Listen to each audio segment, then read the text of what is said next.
All right, live. What is up, everybody? Professional wrestler Chris Wilde here with a live preview as we are just hours away from Monday Night Football, Philadelphia Eagles versus Seattle Seahawks. And normally I do my preview video, and normally it's pre-recorded. This one I'm just gonna do live because why not? And I'm a little flexed on time today, with it being a Monday. Look. This one in the thumbnail, as you saw, this one's gonna hurt. You know, I had this game when the schedule came out. I had this game circled as a revenge game. I was definitely looking forward to Carson Wentz facing the Seahawks, the team that knocked him out, and the team, but knocked him out of the playoffs. I thought it was really going to be two teams that were almost equal, and here we are. Here we are. It's just, it's going to be must-see TV. I will say that with the news that Jalen Hurts is going to get more playing time, 2 or 3 plays at a time instead of just that one zone read. What's going on? What's going on, Art? It's going, man. We're hours away from what I feel like. I have crippling depression. Yeah, it's just going to be, it could be really ugly. Let's say that. Hugh Aiken, what's going on? So, yeah, I mean, I know everybody's heard the news. Jalen Hurts going to get more snaps. What was interesting to me, and I said this in a video last night, was that he got those first-team reps.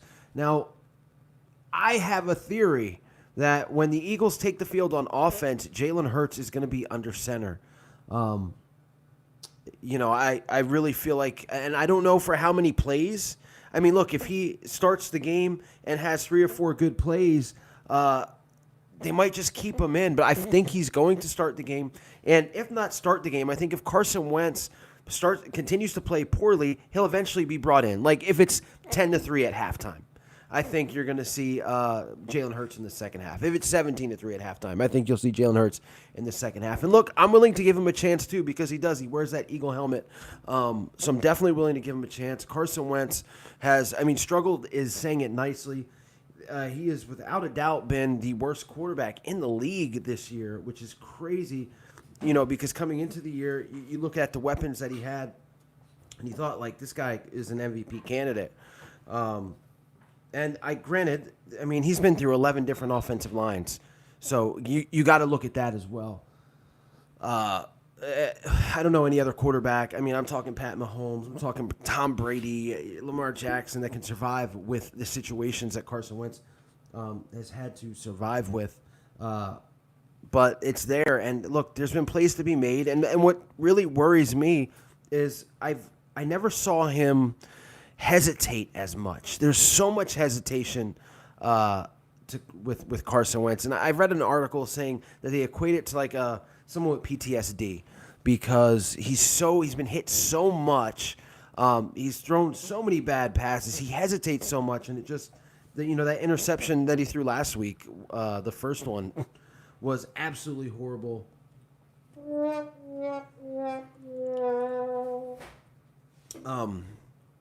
It was just really bad. There was hesitation. He had Jalen Reagor open. So, I mean, look, and that's against the Cleveland Browns that this happens. Now, against the Seattle Seahawks, the Seahawks have the worst pass defense in NFL history up to this point. So if Carson cannot, if not just Carson, but if this offense cannot operate against those guys, there's definitely more to it. I think we're gonna find out a lot about what's wrong with this team this week. As bad as we've been, honestly, as bad as Wentz plays, why not give Hurts a chance? But I say lightly, yeah, I agree with you, Art. I agree. Like, you don't want this guy, and you know what? Maybe against the Seahawks is a good time to start Jalen Hurts with no crowd, because can you imagine he goes in there and has a couple bad plays against Seahawks if there was a crowd there, they would absolutely eat him alive. So maybe this is the best time to bring in Hurts against a softer pass defense to where he can get some passes off. He can see some looks. But at the same time, I'm torn like you are because I think what a better way to get Carson going. But I think we've been saying that all all season long, like Carson's got to get going. He's got to, this team. Like, I mean, they've played some pretty. They've played a tough schedule, but they've played some bad teams where he should have. I mean, I look back at that Dallas game. They should have eaten that Dallas defense up, but he didn't. So, and Doug Peterson has been off the hook. I don't know if you guys have seen his press conferences. He has just been all over the place. I kind of feel like he's willing to make that quarterback change. The media keeps pounding him about it to the point where he got, really feisty at the end of his press conference. Catch me outside, how about that? And that's exactly what he reminded me of. He just wasn't having it anymore. But, again, if Jalen Hurts comes in and stinks it up and nothing's working from the offense, you look towards the head coach. Look, one of the biggest problems that I think that the Eagles had this entire year is the fact that they don't have an offensive coordinator. Now, Doug Peterson, if you remember, at the end of last season, said that his guys were coming back, that being Carson Walsh and Mike Groh. And then the very next day, the ownership says, no, you're going to have 15 other assistants that aren't those guys. And ever since then, it's been bad. The offense has just been piss poor. I can't even find a better word for it. Wentz needs to be held accountable, yes. And I think he's above it all because of his contract. You're right. And he knows that. So Wentz's contract, if they were to trade Wentz next year, that's a $50 million cap hit. Would be the most in NFL history, above Antonio Brown's. I think he had like a $20 million cap hit. So the Eagles are tied into him until his contract is over with, and he knows it. And again, you look at this Hurts news. Is this to get into Carson's head? Like, look, dude, like you're not bulletproof here. You play bad, and we're giving the keys to the kid. Is that what they're going with? I feel like it could be. I'm interested to see what happens. Again, Carson Wentz does not seem like the type of guy that you can play mind games with and you're going to get a positive outcome. If that was the case, you would have seen, because look, the media's been on his tail the entire year. So you'd have seen a comeback from him at some point. Some kind of aggression, something. But it just hasn't been there. Every game after every game, he says the same thing over and over and over and over again. Gives credit to the defense. Needs to play better. He'll get better. It's a learning experience. Like, enough is enough. After that Cleveland game, like some of those throws, he wasn't giving the plays time to even have a chance. And look, guys, I'm a Carson Wentz guy. Those that follow me, I love this kid. I think, if not here, he's going to have a good career. I get that feeling once he leaves Philadelphia, and unfortunately, I feel like he's going to, once he gets around a coaching staff that is, first off, consistent. This guy has had, think about this, LeBron James 11, what's going on? So think about this. Since Frank Reich, who everybody loves, and John DeFilippo, this guy has had different coordinators, different people in his ear. Not to mention, he's thrown to more wide receivers than anybody else in the league. It's just nothing has been consistent besides his line except for this year and his tight ends. And again, it's a lot of pressure on this guy. What happened with Deshaun Jackson? He is hurt. Deshaun Jackson is hurt as per usual. But yeah, there you go. You talk about a wide receiver. You expected Deshaun to be at least play half the games this year. He lasted 2? You lose Marquise Goodwin to COVID-19. He decided not to play in the beginning of the year. Jalen Reagor, who you drafted over Justin Jefferson, has been hurt most of the year. It's just roundabout. There's a lot to talk about in this game, guys. Look, we've said, and I think it's been beaten with a dead horse, that Seattle's pass defense is bad. Bobby Wagner's still sitting there in the middle, still a good player. They're better, obviously, against the run than they are the pass, so you're going to have to do something that the Eagles have not been able to do this year, which absolutely frustrates the hell out of me because they've always been a great screen team. You think of the running backs that they've had, LaShawn McCoy, Brian Westbrook. These guys, the Eagles ran the screen. That was one of the things they did good. If we lose tonight, Philadelphia's going to be crazy. I don't know, because I think everyone expects them to lose. This isn't a game where they expect the Eagles to win. I sure don't. So yeah, I don't. I think it's quite the opposite. If the Eagles find a way to win this game, Philadelphia will be going crazy and in a good way. I'm in my mom's car. But I don't know. I feel like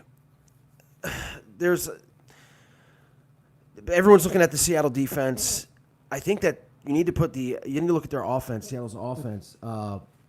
Really, Russell Wilson, even though he's been struggling with some turnovers, before the past couple weeks was an MVP candidate. This guy knows how to get it done. He's kind of the anti-Carson Wentz this year. Chris Carson, I think he's there as their running back. I believe he's been hurt, but I believe he played last week. Look, Tyler Lockett, I think that's the key to the game. Finding some way for Avonte Maddox to hold him down.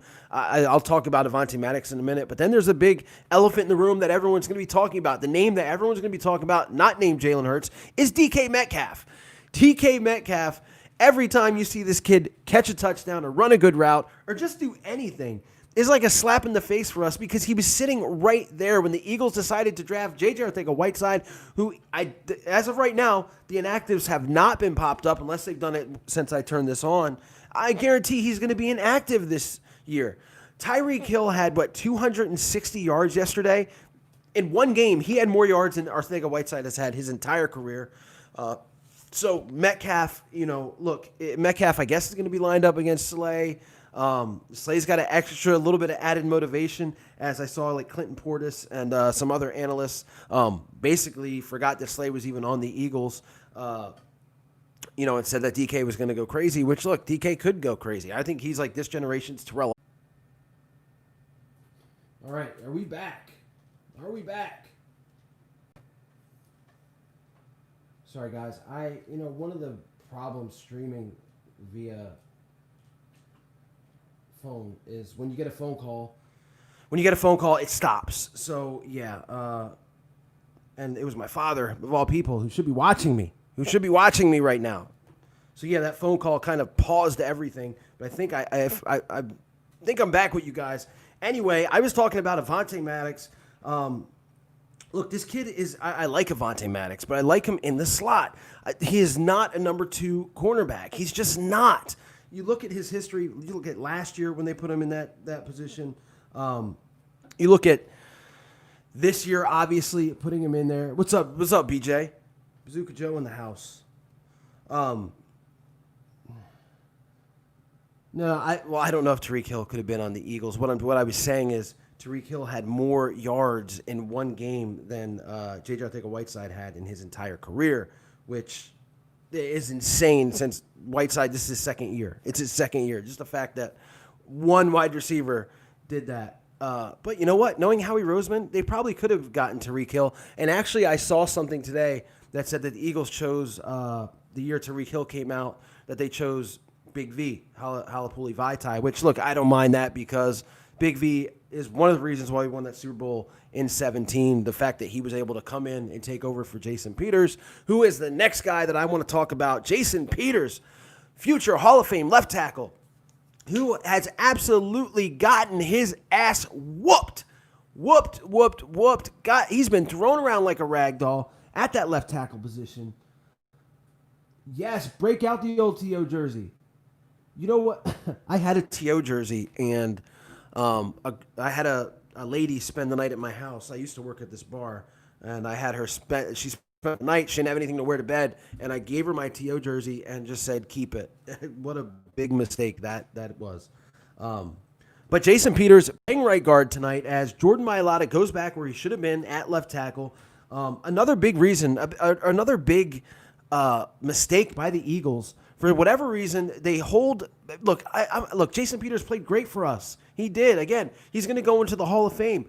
But he's done. He's done. He cannot play tackle anymore. The Eagles know this. If I know this and you know this, then they know this too. And if you see Jordan Mailata, look, I'm not saying Jordan Mailata is going to be a future Hall of Famer. I'm not saying he's going to be a Pro Bowl player. But what I'm saying, and I'm triggered, what I am saying is when this guy plays well against some really tough defenses, keeps Carson clean for the most part, and then you just juke him out and put Peters back in after Peters wasn't playing well to begin with before he got hurt is unreal to me. So Peters will be at right guard now that Lane Johnson is put on the injured reserve. And look, man, big ups to Lane Johnson. He tried. He had an ankle injury the whole year. Me and my dad think Joe Marlowe should be a big fullback. He could be. And again, that's something that a creative offensive coach would do. Just for a play, on the goal line, put Mailata in at fullback. This dude played rugby. He knows how to carry a ball and run past people and throw people around. Why not just give it a shot? But again, there's no creativity there with this offense. There's none. Again, go back to the offensive line. This Sua Opeta, I feel like I've not seen him do anything well when he's in the game. Stoutland says, and look, Jeff Stoutland's probably the best coach on this football team right now, but he says that Opeta played outstanding, has done some outstanding things. That's why Herbig was benched. Well, look, Opeta got hurt. He's on the IR now. So, I mean, I agree. This is how he's got to be gone. Look, I heard a lot of people say today that he's good with the cap and good with money, and they're going to need that. I mean, you can find other guys. There's like word that Louis Riddick wants the Eagles GM job. Yeah, we were talking about that, Jack. Jalen Hurts getting more reps. What does it mean? What is he going to do? Definitely a big-time storyline for this game. I also think it's a marketing trick by the NFL and the Philadelphia Eagles. Because, look, if this didn't happen, if this Jalen Hurts thing doesn't pop up, how many people are really going to watch the Eagles and Seahawks? With the line at 5.5 and the Seahawks owning the Eagles for years, probably not many. But now you get this word that Jalen Hurts, it might actually take over for Carson Wentz in this game. It's a must-see TV. It's absolute must-see TV. If you're just joining me, I said in the beginning, my theory is he's going to start the game. I think Jalen Hurts is going to come out and start the game. And look, here's the thing. If he rattles off 2 or 3 good plays, you just keep him going. But if he has 2 bad plays, then you put Carson in. You can say, oh, that was a plan all along. So I feel like that's the way they're going to go. Probably not. This could be all smoke and mirrors. I know some people think that. So all the marketing advertised for Monday Night Football makes sense. Yeah, prime time, Monday Night Football. Again, Monday nights can't be flexed, right? I believe they can't be flexed. I know Sunday nights can be, but I don't believe Monday nights can be flexed. So you've got a bad football team against a really good football team. This might be a game people skip, even though the Eagles, have been primetime players. It seems like even that game against Dallas on Sunday night drew big numbers. Easy for me to say. But look, I really want whatever it is. When you see Jeremy Chin, did you guys watch the Carolina Panthers game this past weekend? Jeremy Chin on back-to-back defensive plays, first rookie to ever do this in the history of the NFL. Picks up a defensive gets a defensive touchdown. Back-to-back plays. Jeremy Chin, who is a safety, somebody that was on the Eagles board, according to rumors, Jim Schwartz wanted Jeremy Chin. Howie Roseman wanted Jalen Hurts and Doug, of course, and they went that way. Could you imagine Jeremy Chin on this team right now? Like how much he would help this team? Because this defense, I'll be honest with you, look, they held their own last week against Cleveland. They did all they could do. I'll give them ups for that, but they suck. They suck this year, and they shouldn't because the talent is there. Fletcher Cox, Malik Jackson, Brandon Graham, Josh Sweat's having a great year. Their linebacker, Alex Singleton, was the best player on the field defensively for them last week. Darius Slay, they've got the talent. I don't know if it's the scheme, I don't know if it's the coaching, but they're just not very good right now. So with that being said, I mean, something's got to give, and a Jeremy Chin on this team would have been awesome. It would have been awesome. I really feel like this defense also was missing Malcolm Jenkins. Not just the fact that he's an absolute Iron Man and a warrior, but his leadership. I mean, look, I like Rodney. Oh, that one scared me. That sound effect scared me because I didn't mean to touch it. But yeah, I'm telling you, and when we speak of Malcolm Jenkins, we'll see him in a couple weeks. I'm gonna blow the air horn for him. Zach Dripper Comics would love that. Because this is a guy they probably should have re-signed. Of all the old people you could re-sign, I think Malcolm Jenkins is a guy that you should have gave more money to. Let me put it that way. Instead, they give Jason Peters more money to play left tackle. It's just mind-numbing, the disorganization of this team. The fact that today you're going to see Alshon Jeffrey on the field again. And look, I thought maybe he'd give this team something. He hit that attempt at a ball last week was so lackluster. It was almost like he was trying to get it intercepted, wasn't trying to catch it. You've got him taking away reps from John Hightower, from Travis Fulgham. Fulgham has disappeared since Alshon Jeffrey's back. I do not think that's a coincidence. Now, I know Fulgham had some bad drops. It's just, I don't know. Alshon Jeffrey right now is just bad juju. He's bad juju, guys. So I'm going to go into this thing.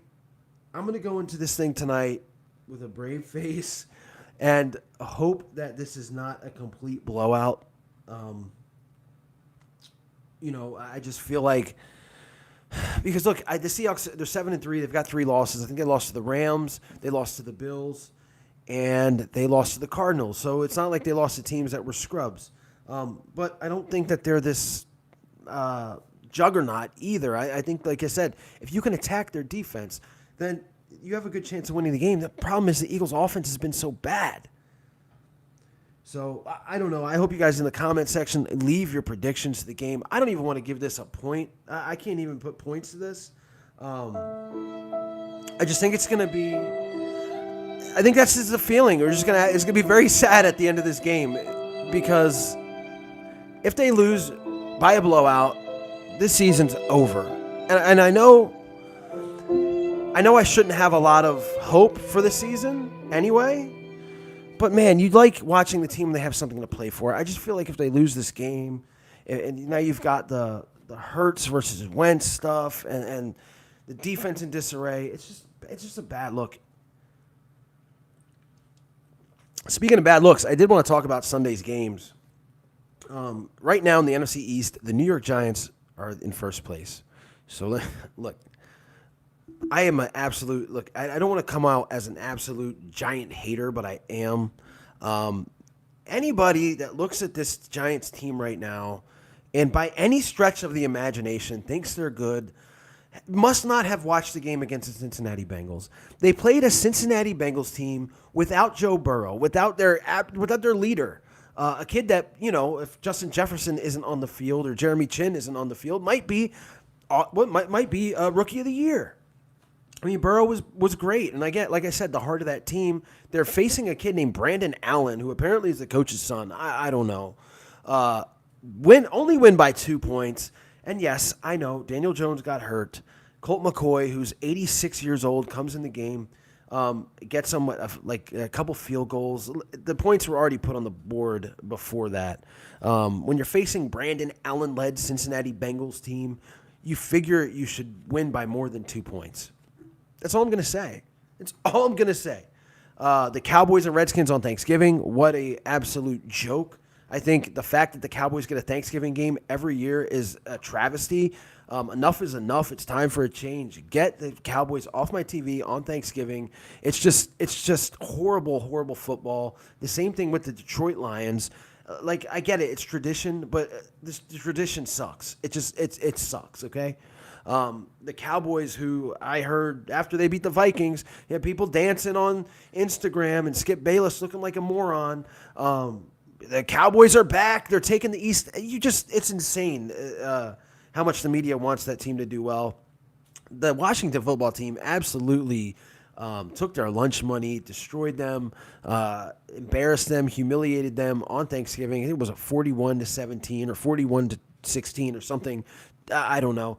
I mean, that defensive line of Washington is sick. I've always said that. If there any team that I would have to, and I don't root for any NFC East team, but if there's any team out there that would deserve to win the East, I hate to say it, it really kills me to say this, but that Washington football team, Alex Smith, coming back from what he came back from, They've got a great running back in Antonio Gibson, a guy, again, we probably could have gotten.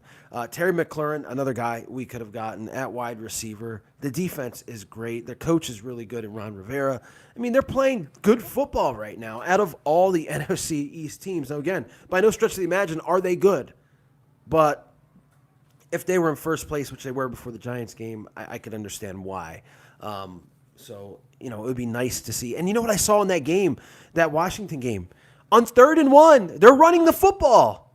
They're doing creative. There was a lot of creativity in their offensive game plan.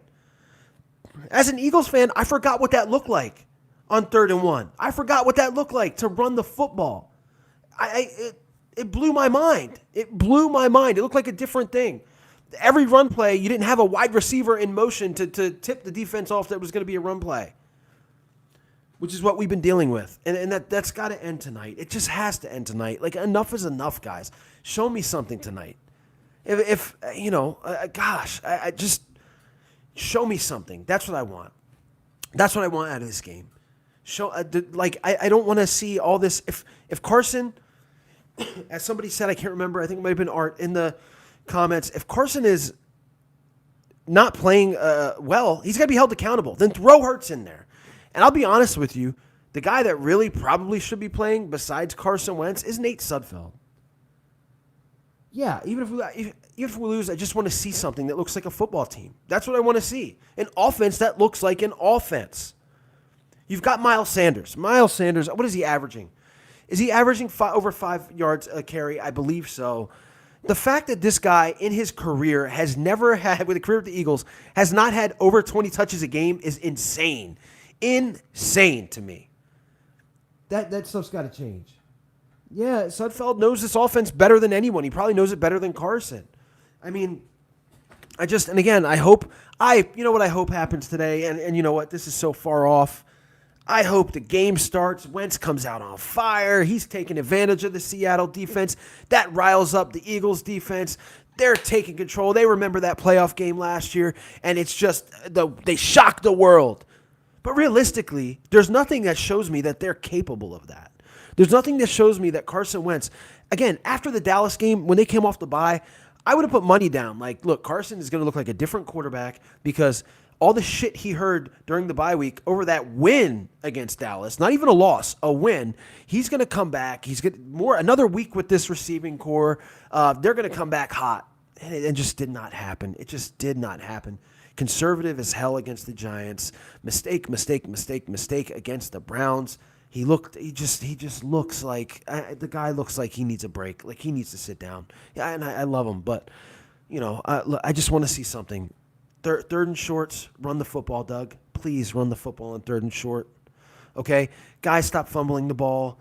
Enough with the interceptions. Offensive line, please keep your quarterback clean. Keep him clean. I mean, boy.